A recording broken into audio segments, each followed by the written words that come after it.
حافظ ابن قیم رحمۃ اللہ علیہ نے اس پر کافی تفصیلی بات کی ہے. وہ فرماتے ہیں کہ اس کے چند اسباب ہیں، جو بندہ ان اسباب کو حاصل کر لے تو اللہ تعالیٰ اس کو شرح صدر بھی عطا فرما دیتے ہیں. سب سے پہلا سبب وہ ایمان ہے. ایمان کہتے ہیں کہ نبی علیہ السلام اللہ تعالیٰ کی طرف سے جو کچھ لے کر آئے ان پر اعتماد کرتے ہوئے اس کی تصدیق کرنا، اس کو قبول کر لینا، اس کو مان لینا. تو ماننے والے کو مومن کہتے ہیں، اور اس کیفیت کا نام ایمان ہے. بن دیکھے دلیل نہیں مانگنی کہ قیامت کیسے آئے گی، جنت کیسے ہے، جہنم کیسے ہے، کوئی دلیل نہیں چاہیے. بس ہم اعتماد کرتے ہیں کہ اللہ رب العزت کے پیارے محبوب جو فرما رہے ہیں وہ سچ ہے، اور ہم اس کی تصدیق کرتے ہیں، گواہی دیتے ہیں. اس گواہی دینے کو ایمان کہتے ہیں. اور اس گواہی دینے کے بعد بندہ مومن بن جاتا ہے، جس نے اللہ تعالیٰ کی توحید کی گواہی دی، نبی علیہ السلام کی رسالت کی گواہی دی، کتابوں کی گواہی دی، قیامت کے دن کی گواہی دی، ملائکہ کی گواہی دی، تقدیر کے بارے میں گواہی دی. اب یہ مومن بندہ اللہ تعالیٰ کا پیارا بندہ بن جاتا ہے. اس نے اللہ تعالیٰ کی عظمت کو قبول کر لیا، اس لیے کلمہ پڑھتے ہی اس کا سٹیٹس بدل جاتا ہے. اللہ تعالیٰ کی نظر میں بندوں کی تقسیم دو طرح کی. ارشاد فرمایا هو الذی خلقکم فمنکم کافر ومنکم مؤمن. وہ ذات جس نے تمہیں پیدا کیا، تم میں سے کچھ ماننے والے ہیں اور کچھ انکار کرنے والے. جو ماننے والے ہیں اللہ تعالیٰ کو ان سے ذاتی محبت ہے، اور کفر اور کافری سے اللہ تعالیٰ کو ذاتی عداوت ہے. یہ بات بہت اچھی طرح اپنے دلوں میں بٹھا لیجیے کہ اللہ تعالیٰ کو ایمان والوں سے ذاتی محبت ہے، اور کفر اور کافری سے اللہ تعالیٰ کو ذاتی عداوت ہے. اس لیے جس نے بھی کلمہ پڑھا اس کو اللہ تعالیٰ کے ساتھ ایک ولایت کا تعلق مل گیا. چنانچہ اللہ تعالیٰ نے ارشاد فرمایا اللہ ولی الذین آمنوا. اب دیکھیے حق تو یہ بنتا تھا کہ مومن کلمہ پڑھ رہا ہے تو یوں کہا جاتا کہ یہ ایمان والا اللہ کا دوست ہے، یوں بات کی جاتی. مگر قربان جائیں محبت کچھ اور چاہتی ہے. اللہ تعالیٰ کو یہ بندہ اتنا پیارا لگا کہ اس پروردگار عالم نے نسبت اپنی طرف فرمائی کہ اللہ ولی الذین آمنوا. اللہ تعالیٰ دوست ہے ایمان والے کا. لو بھائی، وقت کا ایک بادشاہ اگر کسی نوکر کے بارے میں کہے کہ میں اس کا دوست ہوں تو اس نوکر کے تو مزے ہوتے ہیں، اس سے بڑی تو اس کی عزت کوئی ہو ہی نہیں سکتی. تو نوکر کی تو بادشاہ کے ساتھ پھر بھی کوئی حیثیت ہے، ہماری تو اللہ تعالیٰ کے سامنے وہ حیثیت بھی نہیں ہے. وہ پروردگار تو بہت عظیم ہے. اب اس پروردگار عالم کا یوں فرما دینا کہ اللہ ولی الذین آمنوا، اللہ تعالیٰ دوست ہے ایمان والوں کا، تو یہ مومنین کے لیے بہت بڑے اعزاز کی بات ہے. اللہ تعالیٰ کو ایمان والوں سے ذاتی محبت ہے. باجید بستامی رحمۃ اللہ سے کسی نے پوچھا کہ جی اللہ تعالیٰ کو ایمان والوں سے ذاتی محبت ہے تو اس کی کوئی دلیل؟ انہوں نے کہا دلیل قرآن مجید میں سے. تو جب دلیل قرآن مجید سے ملے تو مزہ آ جاتا ہے. اس نے کہا جی وہ کیسے؟ کہنے لگے دیکھیں جی محبت کی دلیل یہ ہوتی ہے کہ انسان اپنے محبوب کو جتنا مرضی عطا کرے، اپنے محبوب کو جتنا مرضی عطا کرے اس کو تھوڑا سمجھتا ہے. کہتا نہیں میں نے تو کچھ بھی نہیں دیا، حالانکہ وہ کتنا دے گا تھوڑا سمجھے گا. اور اس کے بدلے میں محبوب اگر اسے تھوڑی سی بھی کوئی چیز بھیج دے تو اس کو تھوڑا نہیں سمجھتا، خوشی سے پھولا نہیں سماتا، میرے محبوب نے مجھے یہ بھیجا. تو محبوب کی چھوٹی چیز بھی زیادہ نظر آتی ہے اور اپنی دی ہوئی زیادہ چیز بھی تھوڑی نظر آتی ہے. جب یہ اصول طے ہو گیا تو دیکھیے اللہ تعالیٰ نے اپنے بندوں کو کتنی نعمتیں دی. وَإِن تَعُدُّوا نِعْمَةَ اللَّهِ لَا تُحْصُوهَا. اگر تم اللہ تعالیٰ کی نعمتوں کو گننا چاہو تو تم گن بھی نہیں سکتے. تو اللہ تعالیٰ نے ان گنت نعمتیں اپنے بندوں کو دینے کے بعد فرمایا قُلْ مَتَاعُ الدُّنْيَا قَلِيلٌ. آپ فرما دیجئے دنیا کی متاع تو تھوڑی سی. اتنا دے کے بھی اسے تھوڑا کہا، جبکہ بدلے میں بندے نے اپنے پروردگار کو یاد کیا، اس کا ذکر کیا. اب بندے کی عمر بھی محدود، اس کا عمل بھی محدود، مگر چونکہ پیارا لگتا ہے اس لیے اس کو تھوڑا بھی زیادہ نظر آیا. چنانچہ ارشاد فرمایا وَالذَّاکِرِینَ اللَّهَ کَثِیرًا وَالذَّاکِرَاتِ. کثرت کے ساتھ ذکر کرنے والے مرد اور عورتیں. تو ہمارے تھوڑے سے محدود ذکر پر کثیر کا لفظ استعمال کیا اور اپنی ان گنت نعمتوں پر اللہ نے قلیل کا لفظ استعمال کیا. یہ دلیل ہے اللہ تعالیٰ کو مومن بندوں سے ذاتی محبت ہے. اسی لیے اللہ تعالیٰ فرماتے ہیں یحبہم وَيُحِبُّونَهُ. اب اس میں اللہ تعالیٰ نے اپنی نسبت پہلے فرمائی کہ اللہ تعالیٰ ایسی قوم لائے گا، یحبہم، اللہ تعالیٰ ان سے محبت کرے گا، وَيُحِبُّونَهُ، اور وہ اللہ سے محبت کریں گے. سبحان اللہ. اب دیکھیے اللہ رب العزت کی کتنی بڑی عطا ہے، کتنی بڑی مہربانی ہے. تاہم مومن کے پاس دنیا میں بہت ساری نعمتیں ہیں، ان میں سے سب سے بڑی نعمت ایمان ہے. مثال کے طور پر ایک نعمت مال بھی ہے، ایک نعمت جان بھی ہے، ایک نعمت عزت آبرو بھی ہے، اور ایک نعمت ایمان بھی ہے. ایمان سب سے اعلیٰ نعمت ہے جو بندے کے پاس ہوتی ہے. چنانچہ آپ دیکھیں گے کہ اگر کوئی بندہ بیمار ہو تو اپنی جان بچانے کی خاطر سارا مال خرچ کر دے گا. وہ یہ نہیں دیکھے گا کہ میرا کتنا پیسہ خرچ ہو رہا ہے، وہ کہے گا جی میری امی کی جان بچ جائے، میری بیوی کو صحت مل جائے، جی دعا کرو میرا بیٹا ٹھیک ہو جائے. اب کتنا خرچ ہو رہا ہے اس کی اسے کوئی فکر نہیں. وہ کہتے ہیں جی اسی لیے تو کمایا تھا ساری زندگی. تو مال انسان قربان کرتا ہے جان کی خاطر. اور اگر انسان سفر کر رہا ہو اور بیوی پاس ہو اور کوئی ڈاکو بیوی کی طرف بڑھے تو خاوند کبھی بھی اس وقت خاموش نہیں رہ سکتا. اس کو اپنی جان کا بھی خطرہ ہوگا نا تو وہ کہے گا جی میری عزت ہے. تو معلوم ہوا کہ اب اس نے وہ قیمتی جان جس پر لاکھوں روپے خرچ کر دیے اب اپنی عزت و ناموس کی خاطر قربان کرنے سے بھی پیچھے نہیں ہٹے گا. تو معلوم ہوا کہ عزت جان سے بھی زیادہ عزیز ہوتی ہے. اور ایک نعمت ہے ایمان، اس کو بچانے کے لیے انسان اپنا مال، اپنی جان، اپنی عزت سب کچھ قربان کر سکتا. ایمان ایسی نعمت ہے. چنانچہ ایک عیسائی بادشاہ کے دربار میں ایک صحابی گئے، شاہ روم کے دربار. اس نے بات کرتے ہوئے کہا کہ اگر تمہارے خلیفہ اپنی بیٹی کا نکاح میرے ساتھ کر دیں تو میں مسلمان ہو جاؤں گا. اس صحابی نے کہا بھائی یہ فیصلہ میں تو نہیں کر سکتا. اس نے کہا اچھا لیکن ان کو میرا پیغام دے دینا. چنانچہ وہ صحابی جب مدینہ طیبہ آئے تو انہوں نے عمر لانو کو بتایا کہ جی اس بادشاہ نے گفتگو کی، اور دوران گفتگو اس نے کہا کہ اگر تمہارے خلیفہ اپنی بیٹی کا نکاح کر دیں تو میں مسلمان ہونے کو تیار ہوں. تو عمر لانو نے کہا کہ بھائی تم نے ہاں کیوں نہ کر دی؟ تو وہ کہنے لگے جی میں کیسے کر سکتا تھا آپ سے پوچھے بغیر. تو فرمانے لگے کہ کیا عمر کی بیٹی کی عزت کسی کے ایمان لانے سے بھی زیادہ قیمتی ہے؟ چنانچہ انہوں نے پھر اپنی بیٹی سے پوچھا. تو اس سے پتہ چلتا ہے کہ انسان اپنے ایمان کی خاطر اپنا سب کچھ قربان کر سکتا. یہ چیز اچھی طرح ذہن میں رکھیں. آج کل فتنے کا دور ہے، اکثر دیکھا گیا کہ سب سے پہلے ایمان ہاتھوں سے جا رہا ہے کیونکہ قدر و قیمت کا پتہ نہیں ہے. ہمارا حال وہ شیخ سعدی والا ہے کہ اس کو والدہ نے سونے کی انگوٹھی پہنا دی اور وہ فرماتے ہیں کہ میں چھوٹا تھا کھیلنے کے لیے باہر نکلا تو ایک ٹھگ مل گیا. اس نے دیکھا کہ ہاتھ میں سونے کی انگوٹھی تو اس نے گڑ کی ڈلی نکالی اور مجھے کہتا ہے کہ اپنی انگوٹھی کو چوسو ذرا. میں نے زبان لگائی تو بے ذائقہ. کہتا ہے اس کو چوسو. جب اس کو چوسا تو میٹھا.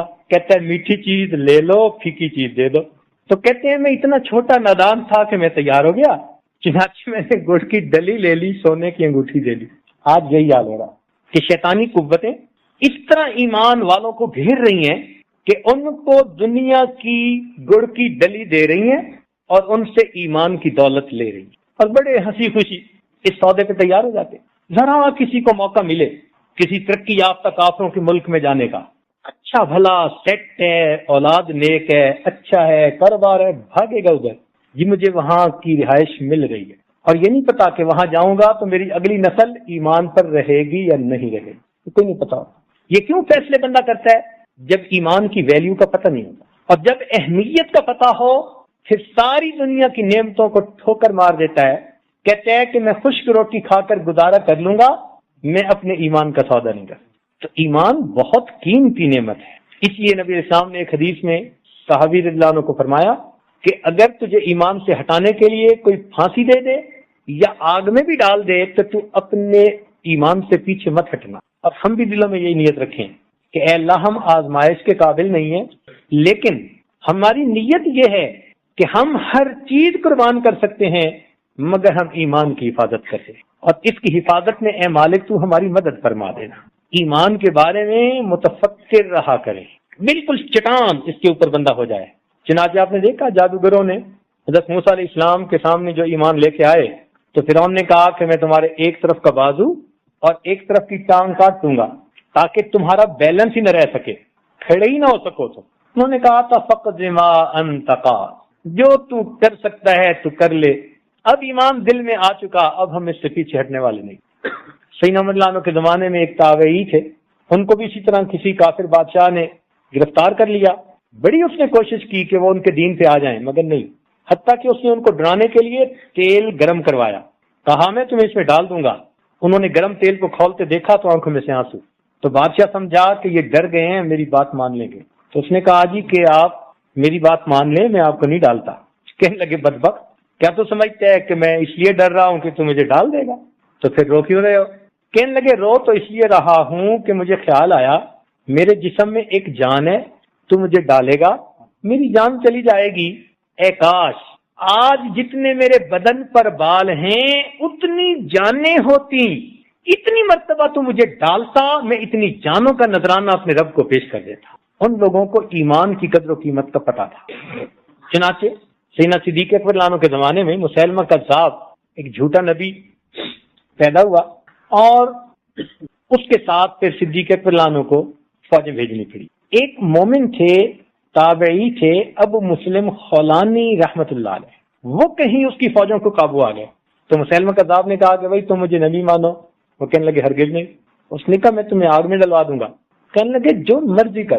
چنانچہ اس نے آگ ڈلوائی اور ابو مسلم خولانی رحمت اللہ علیہ کو آگ میں ڈالا۔ اللہ کی شان، اللہ نے امت محمدیہ کے اس غلام کے لیے آگ کو اسی طرح ٹھنڈا کر دیا جیسے ابراہیم علیہ السلام کے لیے ٹھنڈا کیا۔ چنانچہ کافی دیر آگ میں رہنے کے بعد اس پر آگ کا کوئی اثر نہ ہوا، تو اس کے قریب کے لوگ تھے، انہوں نے کہا یہ جادوگر ہے، یہ تیرے باقی فالوورز کو بھی ہٹائے گا، اس کو بھگاؤ یہاں سے۔ انہوں نے چھوڑ دیا۔ کچھ عرصے کے بعد ان کے دل میں خیال آیا کہ میرے رب نے مجھ پر اتنا کرم کیا، کیوں نہ میں اپنے محبوب اپنے آقا کی خدمت میں مدینہ طیبہ حاضری دوں۔ چنانچہ یہ نبی علیہ السلام کی خدمت میں حاضری دینے کے لیے روضہ انور پر مسجد نبوی میں آئے۔ انہوں نے نماز پڑھی، عمر رضی اللہ عنہ نے بھی قریب نماز پڑھی، تو عمر رضی اللہ عنہ کی عادت تھی کہ وہ بندوں پر نظر رکھتے تھے۔ انہوں نے دیکھا پردیسی سا آدمی ہے تو پوچھا کہاں سے ہو؟ کہنے لگے فلاں علاقے سے۔ کہنے لگے اس علاقے میں سنا ایک آدمی ہے جس کو آگ میں ڈالا ہے مسیلمہ کذاب نے، مگر اللہ نے اس کی حفاظت کر دی۔ تو انہوں نے کہا جی، تو عمر رضی اللہ عنہ فراست تھی، پہچان گئے کہ یہ وہی ہے، تو کہنے لگے آپ وہی ہو؟ کہنے لگے جی، تو کہنے لگے آؤ میں آپ کو امیر المومنین صدیق اکبر رضی اللہ عنہ سے ملاتا ہوں۔ چنانچہ عمر رضی اللہ عنہ ان کو لے گئے اور ابوبکر صدیق رضی اللہ عنہ سے ملایا، اور وہاں پر امیر المومنین نے اللہ کا شکر ادا کیا جس نے اپنے محبوب کی امتیوں کے ساتھ وہ کام معاملہ کر دکھایا جو اس نے اپنے خلیل کے ساتھ کر دکھایا۔ تو ایمان ایسا قیمتی ہے، آگ میں بھی ڈالا گیا پرواہ نہیں ہے۔ یہ ایمان جو ہے نا، یہ سیکھنا پڑتا ہے۔ صحابہ رضی اللہ عنہ فرمایا کرتے تھے تعلمنا الایمان ثم تعلمنا القرآن، پہلے ہم نے ایمان سیکھا پھر ہم نے قرآن سیکھا۔ یہ ایک عجیب نعمت ہے ایمان کی، جب انسان کو نصیب ہوتی ہے تو انسان کو سینے میں حلاوت محسوس ہو جاتی ہے، لیکن اس پر انسان کا اگر کچھ لگے نا تو قیمت پھر آتی ہے۔ جب لگتا کچھ نہیں اور ماں باپ نے بچپن میں کلمہ پڑھا دیا اور دیکھا دکھائی ہم وہی کر رہے ہیں جو سب کر رہے ہیں، تو پھر اتنی قدر اس کی نہیں ہوتی۔ اس لیے آپ غور کریں گے کہ جو لوگ خود کلمہ پڑھتے ہیں نا وہ ایمان کے اوپر بڑے پکے ہوتے ہیں، بہت پکے ہوتے ہیں، اس لیے کہ انہوں نے قربانیاں دی ہوتی ہیں۔ ایک نوجوان لڑکے کو کسی نے دیکھا کہ بڑی قیمتی خوبصورت چادر ہے، اس سے جوتا صاف کر رہا ہے، تو اس نے کہا بھائی خیر تو ہے، بھائی جوتا 10 روپے کا اور یہ قیمتی چادر 100 روپے کی، کیا کر رہے ہو؟ تو کہنے لگا بس جوتا صاف کر رہا ہوں، ضرورت پڑ گئی تھی۔ وہ بھی سمجھدار تھا، اس نے کہا بتاؤ کہ یہ جوتا کس نے خریدا، چادر کس نے خریدی؟ کہنے لگا جوتا میں نے خریدا اور چادر ابو نے خریدی تھی۔ تو چونکہ چادر مفت ملی تھی تو 100 روپے کی چادر کی بھی کوئی ویلیو نہیں، اور 10 روپے اپنے لگے تھے تو جوتا صاف کر رہا ہے اس چادر۔ اسی لیے اس ایمان پر ہمیں خود بھی اپنا جان مال وقت لگانا چاہیے، پھر اس کی قدر و قیمت آئے گی۔ ہمارے تبلیغی بھائی یہی بات تو ساری دنیا میں بتاتے پھر رہے ہیں کہ جان مال وقت لگے گا پھر قدر و قیمت آئے، اور یہ بات 100% اپنی جگہ سچی پکی ہے۔ صحابہ رضی اللہ عنہ فرماتے تھے کہ ہم نے ایمان کی حقیقت کو بدر والے دن تلواروں کے سائے کے نیچے سیکھا تھا۔ جب بنا اسباب کے پہنچ گئے تھے نا اور سامنے لوہے میں ڈوبی فوج کا انما یساقون الی الموت وهم ينظرون، قرآن عظیم الشان گواہی دے رہا ہے کہ ان کو لگتا تھا کہ ہم تو موت کے منہ میں دھکیلے جا رہے ہیں۔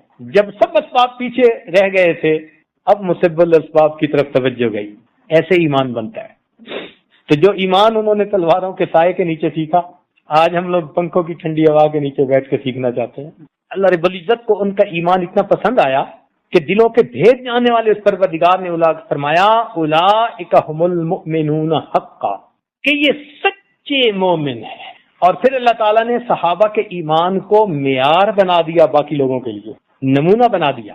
فرمایا فَإِنْ آمَنُوا بِمِثْلِ مَا آمَنْتُمْ بِهِ فَقَدْ اهْتَدَوْا، اگر یہ ایمان لائیں جس طرح کے تم ایمان لائے پھر یہ ہدایت پائیں گے۔ تو صحابہ کرام کے ایمان کو اللہ تعالیٰ نے معیار بنا دی۔ مومن اللہ تعالیٰ کو اتنا پیارا ہے کہ جب تک ایک مومن بھی دنیا میں رہے گا اللہ تعالیٰ قیامت کو قائم نہیں فرمائیں گے۔ ایک بندہ بھی اللہ اللہ کہنے والا جب تک دنیا میں رہے گا اللہ تعالیٰ اس دنیا کی بساط کو نہیں سمیٹیں گے۔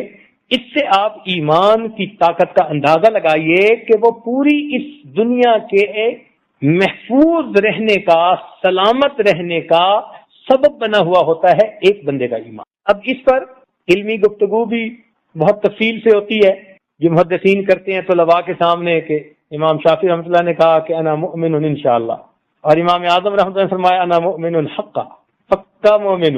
دونوں نے بات سچ کی۔ ایک نے اپنی ظاہری کیفیت کو دیکھ کر کہا، امام اعظم نے، کہ میں پکا مومن ہوں، کوئی شک کی گنجائش ہی نہیں، اس لیے کہ شک سے تو ایمان فاسد ہو جاتا ہے، جس طرح سرکے سے شہد فاسد ہو جاتا ہے۔ تو امام اعظم نے فرمایا کہ شک کی گنجائش ہی نہیں، پکی بات کرو، بات کرتے ہوئے پاؤں کے نیچے چٹان ہو، میں پکا مومن ہوں۔ اور امام شافعی رحمۃ اللہ نے فرمایا کہ بھائی بات تو انجام پر ہوتی ہے، انما الاعمال بالخواتیم، تو پتہ نہیں موت ایمان پر آئے گی یا نہیں، امید کرتا ہوں، لہذا انا مؤمن انشاءاللہ۔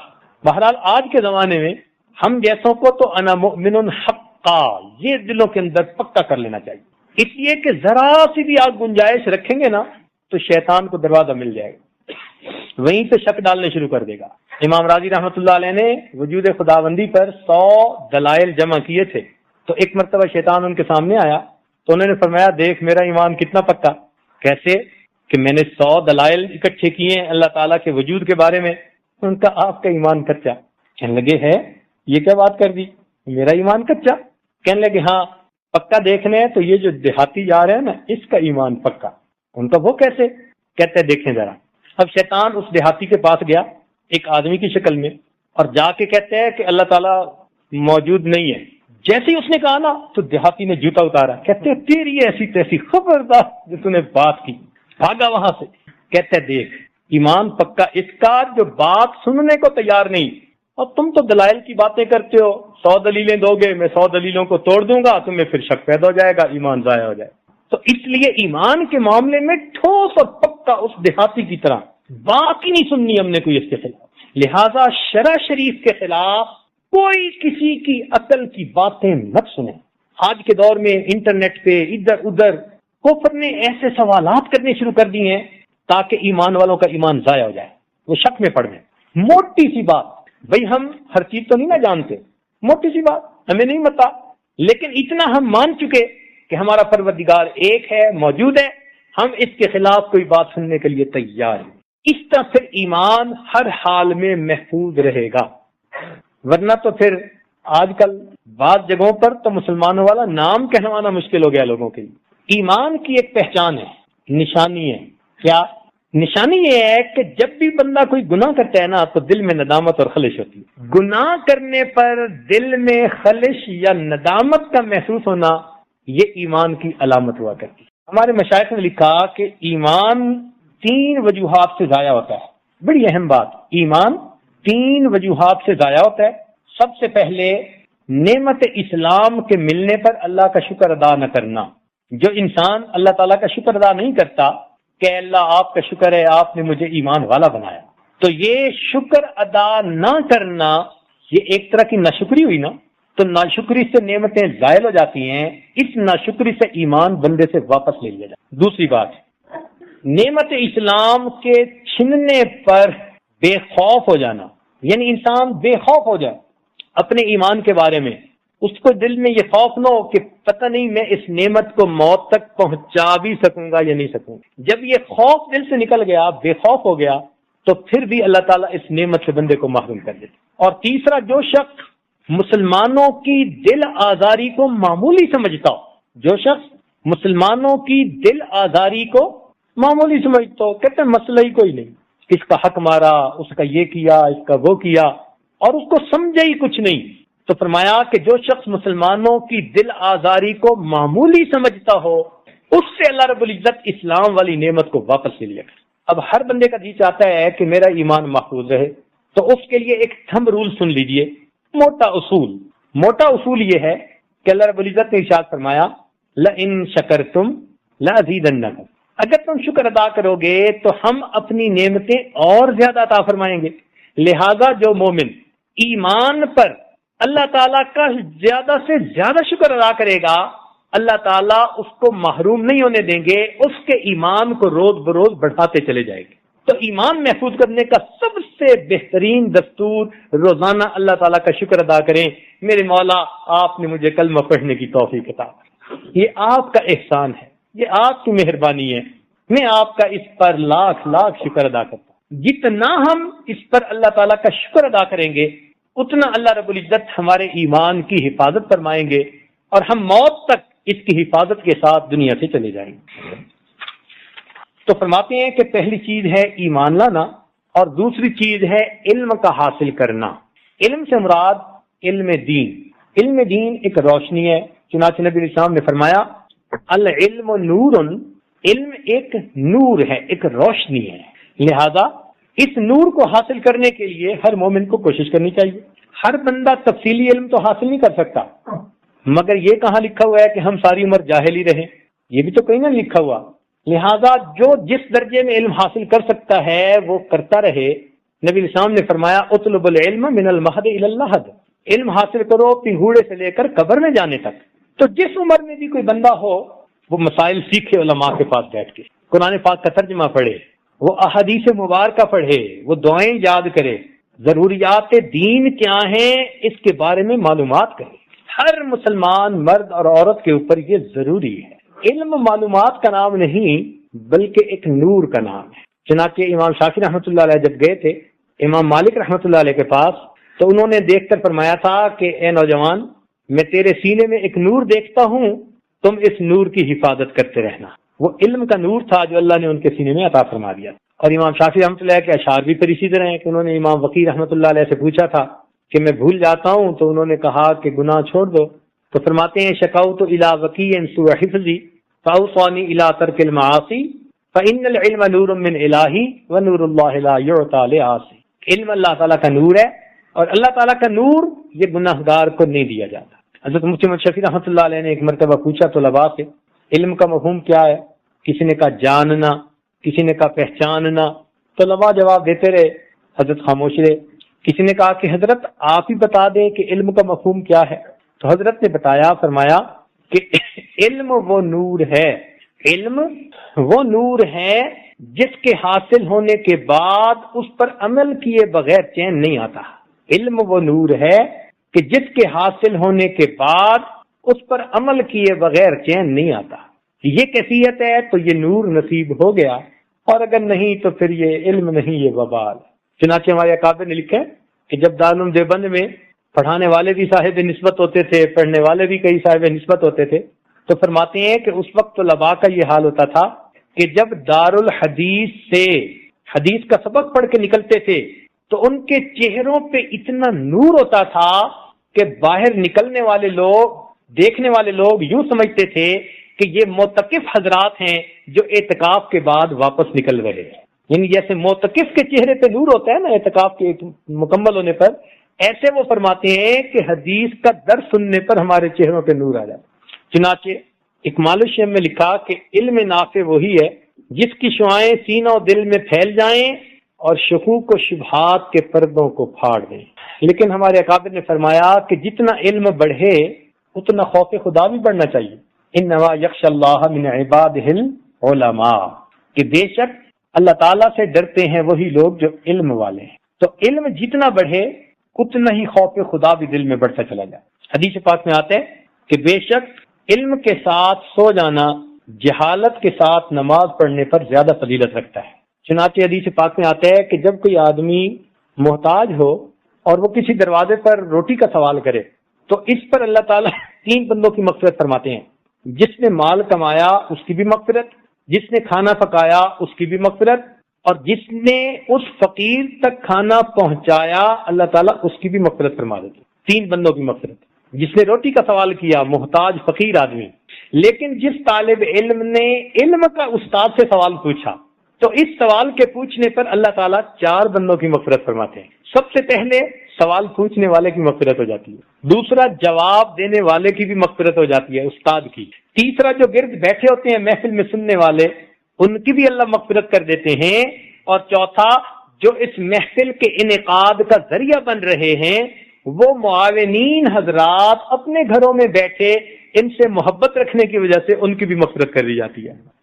اس سے اندازہ لگائیے کہ اللہ رب العزت کو علم کا حاصل کرنا کتنا محبوب ہے۔ تو پہلی چیز ایمان، اور دوسری چیز علم، اور تیسری چیز محبت الہی دل میں ایسی سما جائے کہ ماں سوا کی محبت کو دل سے ختم کر۔ ایک دل میں 2 محبتیں نہیں سما سکتی، محبت ایک ہی سمائے گی، یا خالق کی محبت سمائے گی یا مخلوق کی محبت سمائے گی۔ مخلوق کی محبت جب کہی جاتی ہے تو اس سے مراد نفسانی، شیطانی، شہوانی محبتیں جو خلاف شرع انسانوں کو ادھر ادھر ہو جاتی ہیں، جن محبتوں کا شریعت نے حکم دیا، ماں باپ کی محبت، بہن بھائی کی محبت، بیوی میاں کی محبت، مسلمان بھائی کی آپس میں محبت، یہ تمام شرعی محبتیں یہ حقیقت میں اللہ رب العزت کی محبت ہی کی آگے تفصیلات ہیں۔ تو ان تمام محبتوں کو اللہ تعالیٰ کی محبت ہی کہا جاتا ہے۔ جب ہم ماں سوا کی محبت کی بات کرتے ہیں نا، غیر کی محبت، اس سے مراد ہوتا ہے کہ شریعت کے دائرے سے نکل کر لذتوں کی خاطر، شہوتوں کے پیچھے لگ کر، شیطانی حواس کے اندر لگ کر جو انسان کو تعلقات ہوتے ہیں، اس سے وہ محبتیں مراد۔ تو انسان کے دل میں ایک اللہ رب العزت کی محبت ہو اور باقی سب ماں سوا کی محبتیں دل سے ختم ہو جائیں، محو ہو جائیں، یعنی اللہ سے محبت ہو، اور اگر کسی سے محبت ہو تو اللہ رب العزت کی وجہ سے محبت، ماں سوا کی محبت ختم ہو جائے۔ اس کیفیت کو حاصل کرنے کے لیے محنت کرنی پڑتی ہے، اس کیفیت کو سیکھنے کے لیے مشائخ کی صحبت میں وقت گزارنا پڑتا ہے، ٹریننگ لینی پڑتی ہے، ہاسپٹلائز ہونا پڑتا ہے، کورس لینا پڑتا ہے، جیسے اینٹی بایوٹک کے کورسز ہوتے ہیں نا، تو اللہ والے بھی اسی طرح کورس کرواتے ہیں روحانی بیماریوں کے دور ہونے کے۔ پھر یہ ہوتا ہے کہ ان کے پاس کچھ وقت گزارنے کے بعد بندے کے دل میں اللہ رب العزت کی محبت بھر جاتی ہے، جیسے مقناطیس کے پاس لوہا رہے تو اس میں بھی مقناطیسیت آ جاتی ہے، اسی طرح اللہ والوں کی صحبت میں بیٹھ کر بندے کے دل میں بھی اللہ رب العزت کی محبت بھر جاتی ہے۔ اور اگر کوئی بندہ یہ سمجھے کہ جی میری نفسانی محبتیں بھی چلتی رہیں اور مجھے اللہ تعالیٰ کی محبت بھی مل جائے، تو اللہ تعالیٰ نے ارشاد فرما دیا ما جعل اللہ لرجل من قلبین فی جوفی، اللہ تعالیٰ نے کسی انسان کے سینے میں 2 دل نہیں رکھے کہ ایک دل رحمان کو دے دے اور دوسرا دل نفس اور شیطان کو دے دے۔ فرمایا نا، دل ایک ہے اور ایک ہی کے لیے ہے، دل ایک ہے اور ایک ہی کے لیے، یہاں ایک ہی کا معاملہ ہے۔ اس ایک کی محبت دل میں بٹھا لینا، اسی کو توحید کہتے ہیں۔ اس لیے اللہ تعالیٰ کو شرک سے بہت زیادہ نفرت۔ ارشاد فرمایا کہ جو گناہ کر کے آؤ گے میں چاہوں گا تو بخش دوں گا، لیکن میں شرک کو کبھی معاف نہیں کروں۔ جیسے مرد کی غیرت بھی گوارا نہیں کرتی کہ اس کی بیوی کے دل میں اس کی محبت کے علاوہ بھی کسی کی محبت ہو، خاوند کبھی گوارا نہیں کرتا۔ کیوں جی؟ اگر کسی کی بیوی کہے جی میں آپ کی بھی بیوی ہوں تو وہ شاباش دے گا یا جوتے مارے گا؟ کافر ہوگا تو ہو سکتا ہے اس کو حلوائی کھلا دے، لیکن مومن کے معاملہ تو اور ہوتا ہے، کبھی مومن برداشت نہیں کر سکتا۔ مومن کہے گا کہ تم کہو میں آپ کی ہی بیوی ہوں، آپ ہی کی بیوی ہوں، اور اگر کہے گی جی میں آپ کی بھی بیوی ہوں تو وہ اس کو کہے گا کہ پھر یہاں سے دفع ہو جاؤ۔ اللہ رب العزت کا بھی یہی معاملہ، جو کہے کہ اللہ آپ کا بھی بندہ ہوں اور نفس اور شیطان کی بھی چاہتوں کو پورا کرتا ہوں، فرماتے ہیں پھر دفع ہو جاؤ۔ میں اللہ تعالیٰ کی غیرت گوارا نہیں کرتی کہ مومن اس کے سوا کسی اور کے سامنے اپنا سر جھکائے، سجدہ کرے۔ محبت کا وہ تعلق جو اللہ تعالیٰ کے ساتھ ہونا چاہیے وہ اس کے غیر کے ساتھ کوئی روا رکھے، اللہ تعالیٰ کو یہ ہرگز پسند نہیں، عورتیں بھی پسند نہیں کرتی۔ واقعہ لکھا ہے کہ ایک خاتون کو دیکھا کسی نے تو اس نے کہا جی کہ مجھے تو آپ بہت ہی اچھی لگتی ہیں اور مجھے تو آپ سے بڑی محبت ہے۔ اس نے کہا کہ میری بہن پیچھے آ رہی ہے، وہ مجھ سے بھی زیادہ خوبصورت ہے۔ تو اس نے لپک کے پیچھے دیکھا تو اس نے جوتا اتار کے سر پہ لگایا. اس نے کہا اگر تم اپنی محبت میں سچے ہوتے تو تم میرے غیر کی طرف کبھی نظر نہ اٹھاتے. تو جب دنیا کی عورت گوارا نہیں کرتی تو اللہ رب العزت کیسے اس چیز کو گوارا فرما؟ اس لیے اللہ رب العزت کی ہی محبت بندے کے دل میں ہو، اور باقی تخیلات کے بت جتنے بھی ہیں ان تمام کو انسان دل کی دنیا سے نکال دے. بتوں کو توڑ، تخیل کے ہوں کہ پتھر کے. یہ بت توڑنے ہی پڑتے ہیں، پتھر کے بنے ہوں جو ظاہر میں نظر آتے ہیں، یا اندر تخیل کے بت ہوتے ہیں نا. کسی کے دل میں کزن کا بت پڑا ہے، کسی کے دل میں کلاس فیلو کا بت پڑا ہے، کسی کے دل میں فلاں کا، یہ بھی بت ہوتے ہیں. ما هذه التماثيل التي انتم لها عاكفون. اسی لیے یہ دل کبھی کبھی انسان بت خانہ بنا لیتا ہے بت خانہ بنا لیتا ہے یا گند خانہ بنا لیتا ہے. تو دل سے ان تمام محبتوں کو ختم کر کے ایک اللہ رب العزت کی محبت کو دل میں رکھا جائے، یہ شرع صدر کے لیے تیسری شرط. صاحب کمال الشیخ فرماتے ہیں کہ جب تک قلب نازیبا حرکتوں سے باز نہ آئے اس میں دقائق و اسرار سمجھنے کی اہلیت پیدا نہیں ہوتی. جب تک قلب نازیبا حرکتوں سے باز نہ آئے اس کے اندر دقائق و اسرار سمجھنے کی صلاحیت پیدا نہیں ہوتی. چنانچہ فرمایا، مولانا فرماتے ہیں عشق با مردہ نباشد پائیدار، عشق را با حی با قیوم. تو اس لیے محترم سامعین، مرنے والوں اور ڈھلنے والوں سے کیا محبت کرنی؟ محبت کرے انسان اس ذات کے ساتھ جو حی لا یموت ہے. اس لیے نبی علیہ السلام کے پاس جبریل علیہ السلام آئے، عرض کیا اے اللہ کے محبوب، عش من شئت فإنک میت، جتنا چاہیں زندگی گزاریں ایک دن موت آنی ہے. وأحبب من شئت فإنک مفارق، جس سے چاہیں آپ محبت کریں ایک دن آپ کو جدا ہونا. تو جب دنیا میں جدا ہونا ہی ٹھہرا تو پھر انسان کیوں نہ اللہ تعالیٰ سے محبت کرے؟ تو مخلوق سے محبت اللہ رب العزت کے لیے ہو. جیسے نبی علیہ السلام کہ آپ کو صدیق اکبر سے بھی محبت تھی، عائشہ رضی اللہ عنہ سے بھی محبت تھی. ایک حدیث میں آتا ہے کہ کسی نے پوچھا آپ کو سب سے زیادہ پیار کس سے ہے؟ تو آپ نے فرمایا عائشہ میں سے. اس نے کہا مردوں میں سے؟ فرمایا عائشہ کے والد سے، صدیق اکبر عنہ سے. مگر وہ محبت دین کے لیے تھی. نبی علیہ السلام نے ایک جگہ پر فرما دیا لو کنت متخذا خلیل، اگر میں دنیا کے اندر کسی کو اپنا خلیل بناتا لاتخذت ابی بکر خلیلا، تو میں ابو بکر کو اپنا خلیل بنا لیتا، مگر میرا خلیل فقط میرا مولا ہی. تو یہ جو میاں بیوی کا تعلق ہے نا، یہ بھی اللہ رب العزت کی نسبت سے محبت کا تعلق ہے. اصل محبت دلوں میں اللہ رب العزت کی ہے. تو اللہ رب العزت سے اس میں بھی زیادتی مانگنی چاہیے. شکر ادا کرنے پر اللہ تعالیٰ اس نعمت میں زیادتی عطا فرما دے. بلکہ مشائخ نے تو لکھا کہ 6 چیزیں ایسی ہیں کہ جن پر بندہ قسم ہی کھا سکتا ہے، اتنی پکی کہ ان کے اوپر بندہ قسم کھا سکتا ہے. پہلی بات کہ اگر انسان کسی نعمت کا شکر ادا کرے گا تو اس نعمت میں یقیناً اللہ تعالیٰ اضافہ عطا فرمائیں گے. اس پر قسم کھائی جا سکتی ہے چونکہ اللہ تعالیٰ نے ارشاد فرمایا لئن شکرتم لازیدن. دوسری بات فرمایا کہ جو بندہ بھی صبر کرے گا مصیبت پر، پریشانی پر، تو اللہ رب العزت اس کو مصیبت پر صبر کا ضرور اجر عطا فرمائیں گے. اس پر بھی انسان چاہے تو قسم کھا سکتا ہے. اللہ تعالیٰ ارشاد فرماتے ہیں انما یوفی الصابرون اجرہم بغیر حساب. قرآن اس پر تصدیق کر رہا ہے. اسی طرح جو بندہ توبہ کر لے دل سے تو معافی ملنی یقینی بات ہوتی ہے. توبہ پکی کرے، دل سے کرے، جس کو توبۃ النصوح کہتے ہیں. اس لیے کہ اللہ تعالیٰ توفیق ہی اس وقت دیتے ہیں جب اس کی توبہ کو قبول کرنے کا ارادہ فرما لیتے ہیں. چنانچہ فرمایا هو الذی یقبل التوبۃ عن عبادہ ویعفو عن السیئات.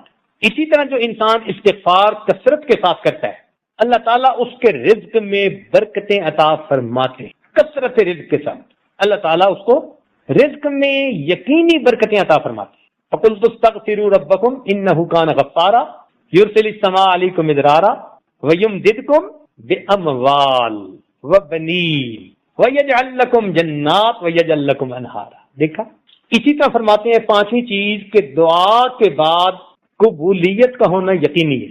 دعا کے بعد قبولیت کا ہونا یقینی ہے. توفیق کی تب ملتی ہے جب بندے کو اللہ تعالیٰ قبول فرمانا چاہتے ہیں. اس لیے فرمایا ادعونی استجب لکم، تم دعا مانگو میں تمہاری دعاؤں کو قبول کروں.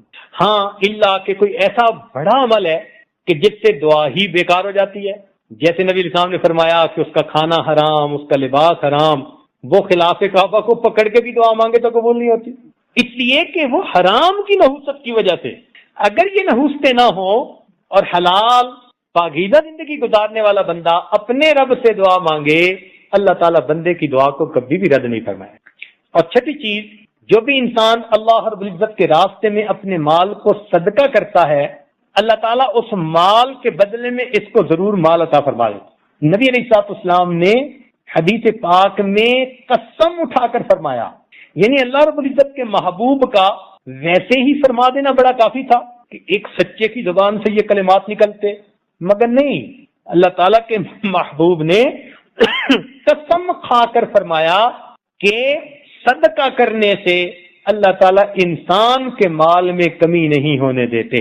چنانچہ قرآن مجید میں اللہ تعالیٰ فرماتے ہیں وَمَا أَنفَقْتُم مِّن شَيْءٍ فَهُوَ يُخْلِفُ، کہ تم جو چیز بھی اللہ کے راستے میں خرچ کرو گے تو اس کے پیچھے تمہیں وہ نعمت اور بھی مل جائے گی. چوتھا سبب فرماتے ہیں کہ اللہ تعالیٰ کا ذکر کثرت کے ساتھ کرنا. اللہ تعالیٰ کا ذکر کثرت کے ساتھ کرنا. کس وقت تک بات کرنی ہوتی؟ 11 بجے تک. تو چوتھا فرماتے ہیں دوام ذکر. یہ آج اب کوشش کرے گا کہ ذرا تیزی کے ساتھ، یہ ایک اور سبب ہے تاکہ یہ سب مکمل ہو جائیں. ذکر میں اللہ تعالیٰ چاہتے ہیں کہ میرے بندے ذکر کثیر کریں، اس لیے ارشاد فرمایا یا ایھا الذین آمنوا اذکروا اللہ ذکرا کثیرا، اے ایمان والو اللہ تعالیٰ کا ذکر کثرت کے ساتھ کریں. اور کثرت کے ساتھ ذکر وہی ہوتا ہے جو ہر وقت کیا جائے. الذین یذکرون اللہ قیاما وقعودا وعلی جنوبہم، تینوں حالتوں میں جو بندہ اللہ کا ذکر کرے. انہی کو اللہ تعالیٰ نے قرآن مجید میں اولو الالباب فرمایا، عقل مند لوگ ہیں یہ. اور فرمایا رجال اللہ تلہیہم تجارت ولا بیع عن ذکر اللہ، میرے وہ بندے جن کو تجارت اور خرید و فروخت بھی میری یاد سے غافل نہیں کرتی. ہمارے مشائخ نے ایک عجیب بات لکھی، وہ فرماتے ہیں کہ بندہ اپنی کیفیت کو پہچان سکتا ہے کہ اللہ تعالیٰ مجھ سے خوش ہیں یا اللہ تعالیٰ مجھ سے ناراض ہے. اللہ تعالیٰ مجھ سے خوش ہیں یا اللہ تعالیٰ مجھ سے ناراض ہے. اور اس کی انہوں نے بڑی سادہ سی پہچان بتائی. وہ فرماتے ہیں کہ جو بندہ جس بندے سے اللہ تعالیٰ خوش ہوتے ہیں اس کی پہچان کہ وہ گناہوں سے بچتا ہے اور ذکر کی کثرت کرتا ہے. اللہ تعالیٰ اس کو ذکر کی توفیق عطا فرما دیتے ہیں اور گناہوں سے اس کو محفوظ فرما لیتے ہیں. اور جس سے اللہ تعالیٰ ناراض ہوتے ہیں فرمایا کہ ذکر سے اس کو غافل کر دیتے ہیں اور گناہوں میں وہ ملوث ہو جاتا ہے. تو جب بندہ غافل بھی ہو اور گناہوں میں بھی ملوث ہوتا ہو، سمجھ لے کہ میرے دن برے ہیں، مجھے کثرت کے ساتھ استغفار کرنی چاہیے، اپنے رب کو منانا چاہیے. تاہم ایک ہے قلبی ذکر، لسانی ذکر، اور ایک ہے انسان عمل سے ذکر کرے، یعنی عمل سے اپنے رب کو یاد کرے. وہ ذکر کیسے بھائی؟ عمل سے اپنے رب کو کیسے یاد کرے؟ کہ انسان کی 4 صورتیں ہوتی ہیں، یا تو وہ نیک ہوگا، یا وہ گناہوں میں پڑا ہوگا، یا خوش ہوگا، یا غمزدہ ہوگا. یہ 4 ہی صورتیں ہیں. تو وہ فرماتے ہیں کہ جو آدمی تو نیک ہے، اس کا ذکر یہ ہے کہ یہ اللہ تعالیٰ سے اس نیک عمل کی قبولیت کی دعا مانگتا رہے. اس کا یہ ذکر ہے. جو نیکی پر ہے وہ اس نیکی کی قبولیت کی اپنے رب سے دعا مانگتا رہے. اس حال میں اس کے لیے یہ بہتر ذکر ہے. اور جو انسان گناہ میں ہے اس کو چاہیے کہ وہ اپنے پروردگار سے اس گناہ کی معافی مانگے اور اسے توبہ طائب ہو جائے. اس کا ذکر یہ ہے. اور جو انسان خوش ہے اس کو چاہیے کہ اللہ تعالیٰ کی نعمتوں کا شکر ادا کرے. نعمت ملنے پر شکر ادا کرنا اس وقت سب سے افضل ذکر یہ ہوا کرتا ہے. اور جو انسان غمزدہ ہے تو اس کو چاہیے کہ وہ صبر کے ساتھ وقت گزارے. غم اور پریشانی میں صبر کے ساتھ وقت گزارنا یہ بھی اللہ تعالیٰ کی محبت کا سبب بن جاتا ہے. حضرت علی عنہ فرمایا کرتے تھے کہ انسان جو ذکر کرتا ہے نا وہ 2 ذکروں کے درمیان کرتا ہے. انسان جو ذکر کرتا ہے وہ 2 ذکروں کے درمیان کرتا ہے. تو کسی نے پوچھا کہ حضرت وہ کیسے؟ فرمانے لگے کہ ایک تو اللہ تعالیٰ اس کو پہلے ذکر کی توفیق دیتے ہیں، تو توفیق دیتے ہوئے بندے کو یاد کرتے ہیں. توفیق دیتے ہوئے بھی تو یاد کرتے ہیں نا. اللہ اکبر. اس لیے حسن بصری رحمۃ اللہ فرماتے تھے کہ مجھے اللہ تعالیٰ نے الہام فرمایا کہ میرے بندے اگر تجھے کبھی سڑی ہوئی روٹی یعنی سالن ملے یا روٹی ملے، یعنی سبزی مل جائے کھانے کے لیے، اس کو نہ دیکھنا کہ مجھے کھانے کے لیے کیا ملا، بلکہ اس کو دیکھنا کہ جب میں نے رزق کو تقسیم کیا، اے بندے تو مجھے اس وقت یاد تھا۔ یہ نہ دیکھنا تجھے خشک روٹی ملی ہے، یہ کم اعزاز ہے کہ جب رزق کی تقسیم میرے مالک نے کی تھی تو اس نے اپنے بندے کو یاد رکھا۔ تو ایک تو ذکر کی توفیق دیتے ہوئے اللہ تعالیٰ یاد کرتے ہیں، اور پھر جب بندہ ذکر کرتا ہے تو اللہ تعالیٰ فرماتے ہیں فَاذْكُرُونِی اذکرکم، تم مجھے یاد کرو میں تمہیں یاد کروں گا۔ تو اللہ تعالیٰ پھر اسے یاد کرتے ہیں، تو بندے کا ذکر اللہ تعالیٰ کے دو ذکروں کے درمیان ہوتا ہے۔ فَاذْكُرُونِی اذکرکم، تم مجھے یاد کرو میں تمہیں یاد کروں گا۔ کیا مطلب؟ اے میرے بندے تو مجھے معذرت کے ساتھ یاد کرے گا، میں پروردگار تجھے مغفرت کے ساتھ یاد کروں گا۔ پانچویں چیز فرماتے ہیں الاحسان الی الخلق، مخلوق کے ساتھ حسن سلوک کرنا۔ آج کے زمانے میں اس میں بہت کوتاہی ہوتی ہے۔ لمبی نمازیں ہم پڑھ لیتے ہیں، لمبی تسبیح پھیر لیتے ہیں، تہجد نہیں چھوڑتے، اشراق نہیں چھوڑتے، تلاوتیں نہیں چھوڑتے، ذرا کسی کی کوتاہی ہمیں سننے میں آ جائے پورے شہر میں ڈھنڈورا پیٹ دیتے ہیں، اس کو گناہ بھی نہیں سمجھتے۔ جہاں بیٹھے تبصرہ، اس تبصرے سے زیادہ خطرناک چیز کوئی نہیں ہے، اللہ بچائے۔ یہ تبصرہ تو بس اوقات ایمان کے ضائع ہونے کا سبب بن جاتا ہے۔ سراسر غیبت ہو رہی ہوتی ہے، اس کے بارے میں بات کر دی، اس کے بارے میں بات کر دی۔ بھئی دنیا میں کوئی ایسا ہے کہ جس کے اندر کوئی خامی نہ ہو، گناہ نہ ہو جس کا؟ اس محفل میں کوئی ایسا ہے جو ہاتھ اٹھا سکے کہ میں نے کبھی گناہ نہیں کیا؟ جب سب ہی گناہ گار ہیں ہم، تو پھر ہمیں کیا ضرورت ہے ہم کسی دوسرے کی برائی کا تذکرہ کریں؟ کیا یہ بہتر نہیں کہ ہمیں پتہ چلے تو ہم اللہ سے دعا مانگے، اے اللہ ہمارے اس بھائی کی غلطی کو معاف فرما دے، اور اے اللہ اس کی ستائش فرما دے۔ ہم اس کے لیے دعا مانگیں گے، اللہ تعالیٰ اس کو ہمارے لیے قبول فرما۔ آج تو یہ حالت ہے کہ خاوند بیوی کے عیب ڈھونڈتا پھر رہا ہوتا ہے، اور بیوی نے خاوند پہ دوربین فٹ کی ہوئی ہوتی ہے۔ پتہ چلنا چاہیے یہ چیز انتہائی خطرناک، اس لیے ہم ایسے بن جاتے ہیں کہ اللہ تعالیٰ کے بندوں کے لیے وبال جان بنے ہوتے۔ غیر انسان کو اتنا پریشان نہیں کرتے جتنا انسان کو اپنے پریشان کر دیتے۔ ایک بندہ مصیبت میں ہوتا ہے اور دوسرے اپنے اس مصیبت کو کئی گنا زیادہ بنا دیتے، دل دکھتا ہے، اور دل دکھا کے کوئی اپنے رب کو کیسے راضی کرے گا؟ اسی لیے بیماریوں میں سے سب سے بری دل کی بیماری، بیماریوں میں سے سب سے بری دل کی بیماری، اور دل کی بیماریوں میں سے سب سے بری دل آزاری ہوتی ہے۔